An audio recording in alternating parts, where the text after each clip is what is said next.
बिस्मिल्लाहिर्रहमानिर्रहीम, अस्सलाम वालेकुम। कल रात रशिया ने कीव पे एक ऐसा तारीख साज हमला किया जो कि कई दिहाइयों या कई सालों में रशिया की तरफ से किसी मुल्क के खिलाफ नहीं किया गया था, या किसी मुल्क के शहरों के ऊपर इतना बड़ा हमला अब तक नहीं किया गया था जितना कल रात रशिया की तरफ से कीव पे यानी यूक्रेन के दारुल हुकूमत पे किया गया। और ये फिर उन तमाम हमलों का जवाब था कि जो ये रशिया की तरफ से FPV ड्रोन या ऑपरेशन स्पाइडर वेब के जरिए रशिया की जो एयरबेस को टारगेट किया गया था, जहां उसके न्यूक्लियर बमबार तैयारों को निशाना बनाया गया था, उसका जवाबी हमले का सिलसिला रशिया की तरफ से शुरू हो चुका है। कीव के ऊपर किए जाने वाले हमले की तफसीलात इस वक्त रशिया की वजारत दिफा के तर्जुमान की तरफ से सामने आना शुरू हो गई हैं। क्या ये तफसीलात सामने आ रही हैं, और इसके साथ साथ ईरान की तरफ से भी एक बाज़ाब्ता स्टेटमेंट जारी हुआ है, यानी फिर ईरानी इंटेलिजेंस मिनिस्ट्री ने वो तमाम दस्तावेजात के हवाले से जो कि वो इसराइल की खुफिया मालूमात इस वक्त ईरानियों के हाथ लग चुकी हैं, इस हवाले से भी एक अहम स्टेटमेंट जारी हुआ है जो कि ये वाजे कर रहा है कि इस वक्त ईरान के हाथ में इसराइल के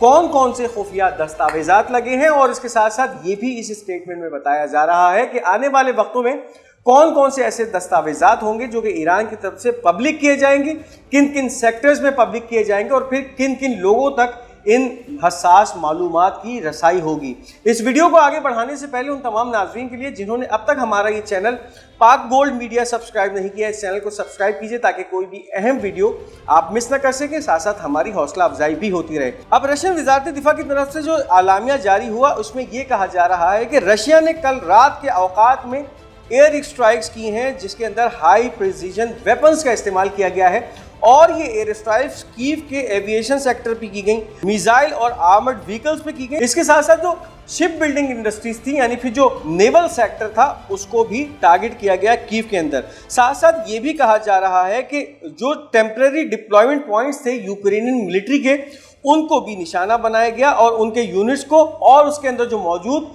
फॉरेन मर्सिनरीज थी यानी फिर जो नेटो की बहुत सारी फॉरेन मर्सिनरीज किराए के कातिल इस वक्त यूक्रेन के अंदर इस जंग का हिस्सा बने हुए हैं, उनको भी टारगेट किया गया। उसके साथ साथ ये दावा किया जा रहा है रशियन फॉरेन मिनिस्ट्री की तरफ से कि ये जो अटैक था ये Ukrainian command and deployment centres के ऊपर फोकस किया गया था, और इसके साथ साथ जो इनकी असलहा स्टोर करने की फैसिलिटीज़ थी या यूनिट्स से उनको भी निशाना बनाया गया। इसके साथ साथ जो मिलिट्री एयरफील्ड इंफ्रास्ट्रक्चर यानी फिर जहाँ से ये ड्रोन्स या जहाँ से तैयारे जो है वो उड़ने का सिलसिला जारी होता था, जो कि फिर रशियन इलाकों के ऊपर आके बमबारी करते थे, या फिर ये जो ड्रोन्स दागे जाते थे यूक्रेन से और फिर वो टारगेट करते थे रशिया को, इस तरह के मिलिट्री एयरफील्ड इंफ्रास्ट्रक्चर को भी निशाना बनाया गया। और ये तमाम जो डेजिग्नेटेड टारगेट्स थे रशियन फॉरेन मिनिस्ट्री या रशियन मिनिस्ट्री ऑफ डिफेंस की जो इस वक्त स्टेटमेंट सामने आ रही है उसके मुताबिक ये तमाम जो थे ये सक्सेसफुली हिट हुए हैं। अब इस वक्त 315 इसमें ड्रोन्स इस्तेमाल किए गए थे, डाइव ड्रोन्स जो कि रशिया की तरफ से इस्तेमाल किए गए।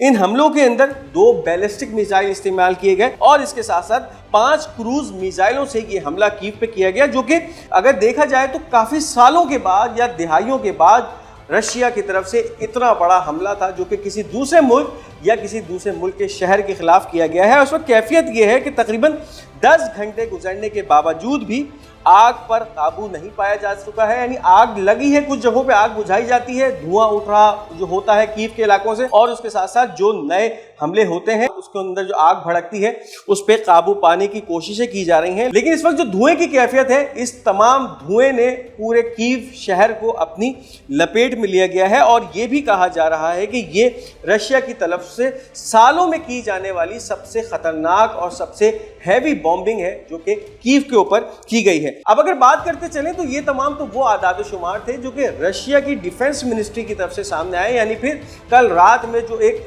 खतरनाक तरीन हमला यूक्रेनी दारुल हुकूमत कीव के खिलाफ किया गया उसके अंदर 315 डाइव ड्रोन्स इस्तेमाल किए गए। इसके अलावा बैलिस्टिक मिसाइल और क्रूज मिसाइल इस्तेमाल किए गए जिनकी तादाद 7 के करीब मजमूई बताई जाती है। इसके अलावा रशियन एयर डिफेंस सिस्टम ने जो ड्रोन्स यूक्रेन की तरफ से दागे गए थे उनको जो इंटरसेप्ट किया है उसके हवाले से भी खबरें सामने आ रही हैं। अब जो इस वक्त रशियन एयर डिफेंस सिस्टम है उसने कल रात से लेकर अब तक तकरीबन 258 यूक्रेनी ड्रोन्स थे जिनको तबाह किए गए, और इनमें से जो एक अहमियत की बात है वो ये है कि इनमें से 103 ड्रोन्स ऐसे थे जो कि मिलिट्री ऑपरेशन जोन के अलावा दूसरे इलाकों पे दागे गए थे। यानी फिर यूक्रेन इस वक्त इस जंग के अंदर आम आवाम को टारगेट कर रहा है। एक तरफ तो मिलिट्री को टारगेट किया जा रहा है, लेकिन इसमें से 109 ऐसे ड्रोन थे जो कि उन पब्लिक या सिविल इलाकों के ऊपर परवाज करते हुए तबाह किए गए, जो कि इस वक्त दावा किया जा रहा है रशिया की डिफेंस मिनिस्ट्री की तरफ से कि मजमूई तौर पे कल रात से लेकर अब तक 258 ड्रोन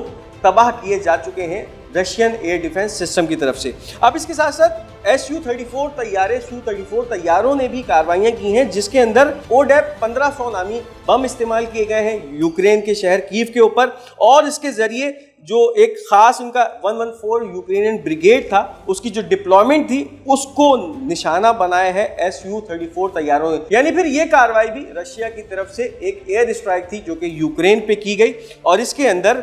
Su-34 तैयारे इस्तेमाल किए गए। साथ साथ रशियन फोर्सेस जो है अब वो सूमी इलाका जो है, सूमी रीजन है, वहां की तरफ पेशकदमी करना शुरू हो गई हैं और अब उन्होंने अपने हथियारों से लेस जो सामान था, सामान हर्ब था, वो अब सूमी रीजन के अंदर पहुंचाना शुरू कर दिया है, जिसमें 10 सेल्फ प्रोपेल्ड गन्स हैं जो कि रशिया अब इस एडवांसमेंट के दौरान जो है वहां लेकर जा रही है अपने एयर डिफेंस सिस्टम है। जबकि 40 ऐसे ट्रक्स हैं जिसके अंदर रशियन फौजी और रशियन साजो सामान यानी एमुनिशन जो है और उसके साथ साथ जो फौजी दस्ते हैं वो अब इन 40 से ज़्यादा ट्रकों के अंदर भर के रशिया से सूमी रीजन जो कि यूक्रेन के इलाके हैं वहां की तरफ बढ़ना शुरू हो गए हैं। और ये एक कोऑर्डिनेटेड ऑपरेशन है, यानी फिर एक जत्थे की सूरत में नहीं जा रहे हैं, ये बहुत आराम से जा रहे हैं, जो कि इस बात की वाज़ेह निशानदही है कि सूमी रीजन के अंदर रशियन फोर्सेस को किसी भी तरह से यूक्रेनी फौजियों की तरफ से रेजिस्टेंस का सामना नहीं है। यानी फिर ये जिस इलाके से गुजरते हैं यहाँ पर इनको यूक्रेन की तरफ से किसी भी किस्म की मज़ाहिमत का सामना नहीं करना पड़ता। तो अब ये इस वक्त कैफियत है जो कि सामने आ रही है रशिया और यूक्रेन के माहौल से। अब इसके साथ साथ अगर बात करते चलें तो इस वक्त ईरान की इंटेलिजेंस मिनिस्ट्री ने एक वाज़ेह बयानिया स्टेटमेंट जारी कर दिया है। पिछले दिनों या पिछले चंद हफ्तों के दरमियान जो एक सीक्रेट ऑपरेशन ईरान की तरफ से इसराइल में किया जाता रहा, जहां फिर हज़ारों की तादाद में ऐसे क्लासिफाइड डॉक्यूमेंट्स जो कि इसराइल की बुनियादी शहरक समझे जाते थे उनको इसराइल से हासिल किया गया और अब उसके बाद पूरी दुनिया पे ये वाज़ेह कर दिया गया है कि ईरान के पास इसराइल के न्यूक्लियर प्रोग्राम के हवाले से, इसके साथ साथ जो अमेरिका और इसराइल का ताल्लुकात या अमेरिका और यूरोपीय ममालिक के इसराइल के साथ ताल्लुकात हैं, उस हवाले से जो हसास दस्तावेज़ात हैं वो इनके पास मौजूद हैं। और इसके साथ साथ कौन कौन से ऐसे हसास मामलात हैं जिसकी दस्तावेज़ात ईरानी वज़ारत इंटेलिजेंस के पास आ चुकी हैं, इस हवाले से ये स्टेटमेंट जारी किया जा रहा है। अब इस वक्त ये कहा जा रहा है कि जो डॉक्यूमेंट है इसके कुछ पोर्शन ऐसे होंगे जो कि ईरानी आर्म फोर्सेस के हवाले भी किए जाएंगे, ताकि फिर वो अगर किसी तरह ऑपरेशन ट्रू प्रॉमिस को एक्टिवेट किया जाता है तो उस हवाले से क्या क्या टारगेट होंगे, क्या क्या टारगेट बैंक होंगे इसराइल में, उस हवाले से वो अपने अहदाफ को चुन सकें। इसके साथ साथ कुछ ऐसे भी डॉक्यूमेंट्स होंगे जो कि अलाइड कंट्री, ऐसे ममालिक जो कि ईरान के साथ दिफाई इश्तराक में शामिल हैं, उनके हवाले भी किए जाएंगे। और साथ साथ जो एंटी ज़ायनिस्ट ग्रुप हैं, यानी फिर इस वक्त जो बरसरे पैकार मुकावमत की तंजीमें हैं ईरान की तरफ से, ये तमाम हसास मालूमात उनको भी फराहम की जाएंगी। अब इसके साथ साथ ये बताया जा रहा है कि जो जिन जिन सेक्टर्स की मालूमात ईरान के हवाले या ईरान के पास पहुंच चुकी हैं, उसके अंदर एक तरफ तो इसराइल के न्यूक्लियर हथियारों के हवाले से दस्तावेज़ात हैं, इसराइल की अमेरिका और यूरोपियन इदारों के साथ जो टाइज़ हैं उस हवाले से मुकम्मल जो है दस्तावेज़ात ईरान के पास पहुंच चुकी हैं, इसराइली न्यूक्लियर प्रोग्राम के हवाले से ये खुफिया दस्तावेज़ात ईरान ने अपनी दस्तरस में ले ली हैं। इसके साथ साथ इसराइली मिलिट्री और इसराइल का जो मिसाइल प्रोग्राम है उसके हवाले से जो ख़तरनाक और हसास तरीन डॉक्यूमेंट्स थे वो इस वक्त ईरानियों के पास मौजूद हैं। साथ साथ जो नाम है उसके साथ डिटेल्स और एड्रेसेस हैं जो कि इसराइली ऑफिशियल्स और साइंटिस्ट के हैं, वो भी ईरान ने हासिल कर लिए हैं। इसके साथ साथ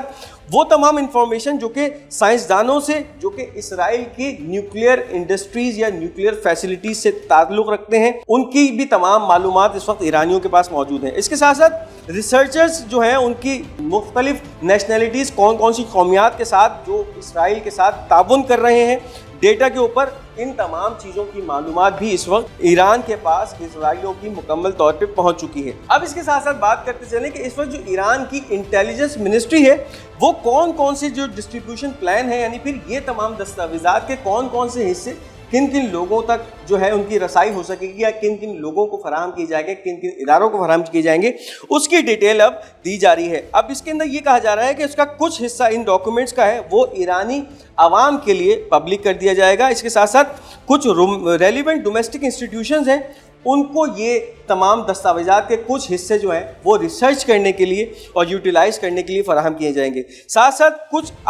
जो ईरान की आर्म फोर्सेस हैं, चाहे फिर वो पासदारान इनकलाब की फोर्सेस हों या ईरान की बहरी, बर्री और फ़िज़ाई अफवाज हों, उनके हवाले किए जाएंगे, ताकि फिर अगर वो किसी तरह से इसराइल के साथ हालत जंग में जाते हैं तो फिर इन तमाम अहम दस्तावेज़ात की बेस पर वो इसराइल के चुनिंदा मकामात को चुन सकें, अपने टारगेट लॉक कर सकें, ताकि फिर जब ये ईरान से हमला इसराइल पे किया जाए तो फिर एक मैक्सिमम इम्पैक्ट टारगेट या हमला ईरान की तरफ से किया जा सके। इसके साथ साथ इन दस्तावेज़ात का एक जो पोर्शन है वो उन तमाम अक़वाम को या उन तमाम नेशंस को दिया जाएगा जो कि ईरान के इत्तेहादी हैं, इत्तेहादी अक़वाम को दिया जाएगा। और इसके साथ साथ जो एंटी ज़ायनिस्ट ग्रुप्स हैं, यानी फिर वो तमाम सहयूनी दुश्मन ग्रुप या मुकावमत की तहरीकें जो कि इस वक्त इसराइल या सहयूनियों से बरसरे पैकार हैं, चाहे फिर वो गज़ा की तंजीम हो, चाहे फिर वो लबनान की तंजीम हो, इसके साथ साथ यमन की तंजीम हो, और इसके साथ साथ जो इराक़ की तंजीमें हैं जो कि मुसलसल मुकावमत कर रही हैं और एक अरसे से इसराइली रजीम के ख़िलाफ़ बरसरे पैकार हैं, उन तक भी ये तमाम जो इंफॉर्मेशन है या जो डॉक्यूमेंट्स हैं, इनके जो हिस्से उनकी ज़रूरत के लिए होंगे वो फराहम किए जाएंगे इन तमाम एंटी ज़ायनिस्ट ऑर्गेनाइजेशन को भी और वो उन ग्रुप्स को भी, और इसके साथ साथ उन तमाम कोलिशन के गवर्नमेंट्स या कोलिशन की नेशंस हैं उनको भी ईरान की तरफ से फराहम की जाएंगे। तो इस वक्त ईरान ने एक ऐसा खामोश कोवर्ट ऑपरेशन किया है जिसके अंदर इसराइल के ख़तरनाक तरीन और खुफिया तरीन जो डॉक्यूमेंट्स थे वो हासिल किए हैं, और ये तमाम डॉक्यूमेंट्स इसराइल की बुनियादों से जुड़े हुए हैं, यानी फिर बहुत ही अहम मामलात के ऊपर ये खुफिया डॉक्यूमेंट्स थे जो कि इस वक्त मुकम्मल तौर पे ईरान की इंटेलिजेंस मिनिस्ट्री के हाथों में हैं और महफूज तरह से उन्होंने रखे हुए हैं। और अब आने वाले वक्तों में इसी का इस्तेमाल करते हुए इसराइल के ऊपर जो है वो किसी तरह का हमला भी किया जा सकता है। अगर किसी तरह से इसराइल ने ईरान के न्यूक्लियर प्रोग्राम को गज़न पहुंचाने की कोशिश की या नुकसान पहुंचाने की हिमाकत की, तो ये तमाम डॉक्यूमेंट्स